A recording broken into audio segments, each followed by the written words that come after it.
What if the first time you had sex, you felt like God was watching you? What if dancing in a nightclub made you feel like you were inviting demons in? What if leaving your religion meant losing your entire family, especially the one person who made you feel safe, your own father? This isn't a horror story. This isn't fiction. It's the true story of Soraya Nerez, a woman raised inside one of the most tightly controlled religious systems in the world, the Jehovah's Witnesses. For over 2 decades, she obeyed every rule. No birthdays. No blood transfusions. No questions. Until one day, she broke the silence. And when she walked away, they erased her. In this video, you'll hear how she tried to rebuild her identity from zero. How she questioned her sexuality, battled crushing guilt, and used comedy to survive the heartbreak of being ghosted by her own father. And how she turned pain into power and dared to tell the truth. So watch closely, all the way to the end. Like this video if you believe her voice matters. And subscribe for more real stories the Watchtower never wants you to hear. For over 2 decades, Soraya Nerez lived under the strict control of the Watchtower organization.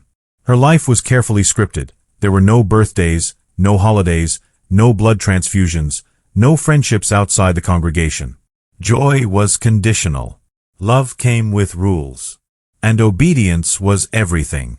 Every week was consumed by meetings, field service, and silent pressure to be perfect. Questions were dangerous. Doubts were deadly. The community smiled, but behind those smiles was constant surveillance. If you slipped, someone would report you. And if you sinned, you could be erased. Even her childhood was stolen.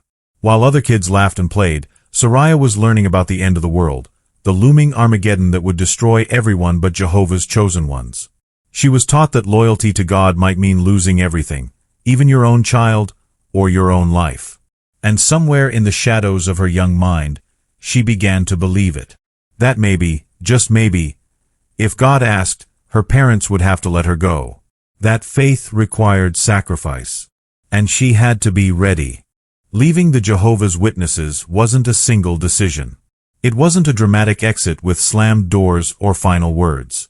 It was a slow, suffocating process of realization, like watching your reflection disappear in a mirror that used to tell you who you were. For Soraya, leaving didn't feel like freedom at first. It felt like dying. Because when your entire world is built around a single organization, walking away doesn't just make you a former member, it makes you a traitor. And traitors are forgotten. The moment she was disfellowshipped, everything collapsed. Friendships vanished in an instant. Her name was erased from group chats. Her presence was treated like a disease, avoided at all costs. But nothing, absolutely nothing, compared to the silence of her father. The man who once filled her life with humor and affection, now refused to even acknowledge she existed. No calls. No replies. No explanations. Just a wall of silence where love used to be. For a long time, she told herself he would come around. That he just needed time. But time passed, and the silence only grew colder. She tried everything. Messages, letters, voicemails filled with memories and hope. But there was no response. In the eyes of the organization, she was now bad association. Someone who had chosen Satan over Jehovah. And that label stuck like a scarlet letter, not just to her name, but to her entire being. The people who had once hugged her in kingdom halls now looked through her as if she didn't exist. The Watchtower didn't just steal her community. It convinced them she was the enemy. And yet, through all the pain, the abandonment, the emotional exile, Soraya never stopped loving her father. She never stopped waiting for him. In the pages of her book, she writes, Te pienso cada día. Te espero siempre. I think of you every day. I'm always waiting. Because somewhere, buried beneath decades of indoctrination, she still believes that love is stronger than control. That the real man, the one who used to laugh with her, not preach to her, might one day remember who she really is. After leaving the organization, Soraya wasn't free. Not really. What she felt was something far more terrifying than judgment or rejection. She felt nothing. A crushing void. An empty silence where her purpose used to live. For over 20 years, everything had been decided for her. Who to speak to, what to believe, how to dress, how to think. Now, with that structure gone, she didn't know who she was anymore.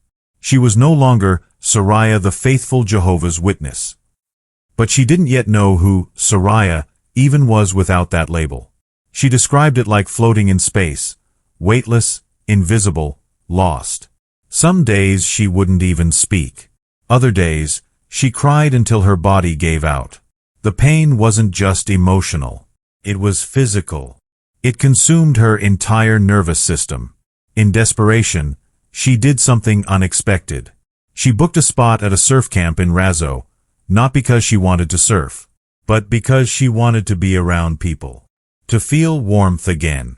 To simulate that sense of community that had been ripped away when she was expelled. And there, something shifted. The people at the camp didn't care about her past. They didn't quiz her on theology. They didn't care that she had been disfellowshipped. They laughed. They hugged. They shared stories without fear of being reported. For the first time in a long time, Sariah felt human. One night, she sat by the fire with two surf instructors. They told her they had traveled the world, teaching in exchange for room and board, living freely. And something clicked. For the first time since leaving the witnesses, she had a thought that felt like hope. Maybe I can do that too. Maybe I can start over. She packed her bags, left Spain, and moved to England. Not to escape, but to be reborn. At first, life in England felt like a fresh start, a clean slate in a place where no one knew her past. Sariah tried to rebuild herself. New job, new routine, new people. But healing isn't linear. And trauma doesn't respect geography. Even in this new land, the scars followed her. She would wake up in the middle of the night with intrusive thoughts. Not about doctrine, but about guilt. That she had failed Jehovah. That maybe she deserved to be cut off. That maybe she was the problem. And then came the final blow. She saw public statements from Jehovah's Witness spokespeople, denying that the shunning of ex-members was organizational. They said it was a personal choice. That no one was forced to reject a loved one. That it was all just a matter of conscience. That lie shattered her. Because Sariah knew firsthand, it wasn't personal. It was systemic. Her father didn't cut her off because he wanted to. He did it because he had to, or risk being expelled himself. That deception pushed her into a spiral. She couldn't sleep, couldn't focus. She started obsessively reading witness publications, trying to prove to herself that she wasn't crazy, that what she lived was real, that her pain wasn't imagined. But the deeper she dug, the worse it got.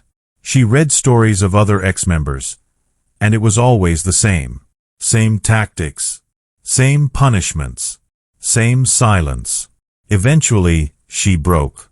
She sought therapy. For the first time in her life, she sat across from someone who didn't quote scriptures at her, who didn't warn her about Armageddon, but instead listened. And slowly, through the fog of trauma and years of spiritual abuse, she began to regain clarity, to put her emotions in perspective, to separate truth from control, to write. That's when the idea of the book was born.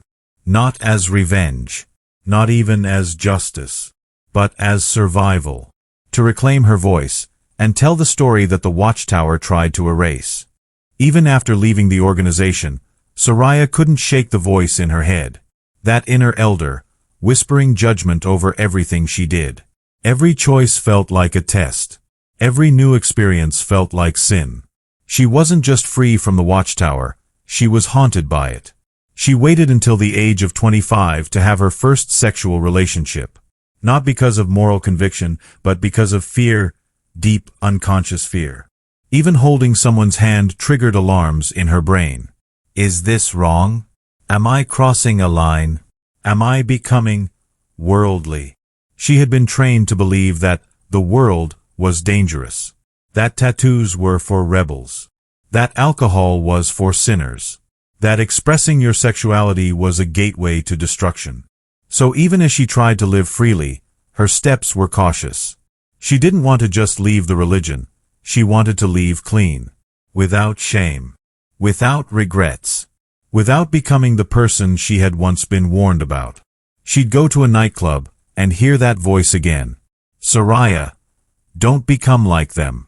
Don't be a worldly woman. Even her wardrobe was policed by a doctrine that no longer governed her life, but still lived inside her mind. The guilt was programmed too deeply. She avoided piercings, refused to get drunk, held back her laughter in bars, because every small act of freedom felt tainted. It wasn't until much later that she realized she wasn't sinning. She was simply existing. And slowly, ever so slowly, she began to test the limits. She started to drink socially. She allowed herself to explore her thoughts, her feelings, even her sexuality. She questioned everything the religion had taught her about what was natural and what was wrong. And as those walls crumbled, she discovered something unexpected. There was no thunder, no punishment, no divine wrath, only healing. The world didn't fall apart when she broke the rules. Instead, she found pieces of herself she never knew were missing. Inside the Jehovah's Witnesses, privacy does not exist. Confession isn't optional. It's required. But you're not just responsible for your sins. You're responsible for everyone else's too. Soraya grew up believing that if she saw something wrong, she had to report it. If a sister wore something revealing, if a brother smoked a cigarette, if someone skipped a meeting or showed too much affection to a romantic partner, it all had to be reported to the elders. Silence was complicity, and complicity meant guilt. This created a culture of fear. No one could be trusted. Friends were potential snitches. Family members became informants. A simple mistake could lead to interrogation or expulsion. And in this climate of spiritual surveillance, Soraya learned early. Be careful. Always. Someone is watching. But it went deeper than rules and rumors. When Soraya was sexually assaulted, the question the elders asked her was simple and horrifying. Did you scream? Because in their twisted logic, if a woman didn't scream, it wasn't a violation. It was a consequence. A possible punishment for waking the wrong desires in a man. The shame didn't fall on the abuser. It fell on the victim. For years, she carried that guilt in silence, convinced that maybe it was her fault, that maybe it happened because she had failed in some small, invisible way. And the worst part? She thought this was normal. That's what the system did. It blurred the lines between trauma and discipline. It conditioned young girls to believe they were responsible not only for their purity, but for the actions of others. And this pattern of internalized blame ran deep. She even remembers wondering, as a child, if Jehovah told my parents to sacrifice me like Abraham and Isaac, would they? The answer in her head was always the same. Yes. And that would be okay. Because loyalty to Jehovah comes first. It wasn't just obedience. It was ownership. Her body, her choices, her safety, none of it belonged to her. It belonged to the organization. One of the most haunting doctrines Soraya ever had to unlearn was about blood. Not just the symbolism, the literal blood, the kind that could save lives, but that the Watchtower taught was forbidden. From childhood, she was told that accepting a blood transfusion was a betrayal of Jehovah. They used scriptures about not eating blood to justify refusing modern medical treatment. Morsilla, blood sausage, was off limits. But so were hospitals, surgeries, and emergency transfusions. Because blood, they said, was sacred, and allowing it back into your body was spiritually deadly. Soraya remembers a family in her congregation, a little girl who needed a transfusion. The parents refused. The congregation supported them. A judge intervened, overruled them, and saved the girl's life. But no one in the Kingdom Hall celebrated. Instead, they whispered, Jehovah knows their heart. They didn't consent. Their faith was tested, and they passed. For 24 years, Soraya believed blood transfusions were dangerous, that they spread disease, that they didn't work. It wasn't until she left the religion that she finally researched the science and realized the real danger was the indoctrination. But the Watchtower doesn't stop at teaching fear. It acts. There's an actual branch within the organization, the Hospital Liaison Committee, tasked with monitoring Jehovah's Witnesses facing surgery. They contact hospitals, track doctors, sometimes even show up on site to ensure the patient refuses blood. They call it support. But Soraya, and many others, call it manipulation. What choice do you really have when saying yes to a transfusion means losing your family forever? When saving your life means spiritual death? Legally, you're free. But emotionally, you're trapped. And that's the real horror. Because it's not just about doctrine. It's about pressure so strong, it convinces parents to risk their children's lives for the sake of loyalty.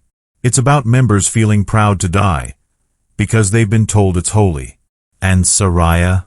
She had to read medical studies just to convince herself it was okay to stay alive. When Soraya finally started living on her own terms, she realized something unexpected. Freedom could be overwhelming. She had spent her entire youth under strict rules. No birthdays, no sleepovers, no outside friends. Now, she was determined to catch up, to create the memories she never had, to experience, in just a few years, what others had taken a lifetime to build. She pushed herself into social situations. At work, at the gym, at cafes, she tried to connect. But the world had already moved on. People her age had established circles, inside jokes, childhood stories, things Soraya would never fully relate to. She felt like an outsider everywhere, desperate to belong, but always a few steps behind. That's why she moved to London, a city filled with people who were also alone. There, she finally built her own circle, friends who didn't know the old her, friends who didn't ask about watchtowers or shunning or the truth. And still, every time she shared a laugh, or a drink, or a memory, she would silently tell herself, "Remember this. This is real. This is yours." But one absence lingered like a wound that wouldn't close. Her father. He wasn't just a parent. He was her safe place. The man who once made her laugh so hard she forgot the world. Who turned silence into joy. Who made every ordinary day feel like magic. He had this way of looking at her, as if she mattered more than anything. And then, he disappeared. Not because he died, but because she did, in his eyes. The moment she left the religion, she became something unrecognizable to him. Not a daughter, not family, but spiritual danger, a threat, an apostate. Every attempt she made to reach him, a message, a call, a memory shared, was met with cold silence. And then, with a block. He didn't argue, didn't yell. He simply cut the cord and walked away. Today, Soraya is a comedian. She stands on stage and tells the story with a smile. "My dad was the first man to ever ghost me." The audience laughs. But they don't hear the tremble behind the punchline. They don't see the tear that never falls. Because for her, that joke is a graveyard. Humor wasn't just a job, it was oxygen. In her home, laughter was the language of love. It was how they bonded, how they healed, how they said, "I'm here with you." So when he vanished, it wasn't just silence. It was the collapse of a language. A universe gone quiet. And now, every laugh she shares with strangers carries a shadow. A ghost in the room. A reminder that the man who taught her to laugh no longer speaks her name. She no longer believes the world will end tomorrow. She no longer fears Armageddon. She no longer accepts that God would demand her silence, her suffering, or her shame. Today, Soraya Nerez is an atheist, but not a bitter one. She's reconciled with the idea of belief. As long as belief respects freedom. As long as no system demands loyalty over love. As long as no religion can silence its critics and call it faith. She's still healing, still unlearning, still rebuilding a self that was never allowed to fully form. But now, she's doing it on her own terms. And if you ask her what she wants most, it's not revenge, not fame, not even justice. It's this: that no child ever grows up believing they have to earn love, that no father is ever made to choose between his faith and his daughter, and that no voice, no matter how small, is ever silenced, just for telling the truth. If Soraya's story touched you, don't let it fade into the noise. Leave a comment. Share this video. Let her voice echo beyond the silence that tried to erase her. And if you've ever felt the weight of spiritual control, if you've lost family, identity, or joy because of a system that called itself truth, know this: you are not alone. Every story matters. Every voice deserves to be heard. The truth was never meant to be buried in fear or shame. Support those who speak out. And stay with us for more real stories the world was never supposed to hear. Because truth deserves light. And no one deserves to suffer in silence. And you will know the truth, and the truth will set you free. John 8 verse 32.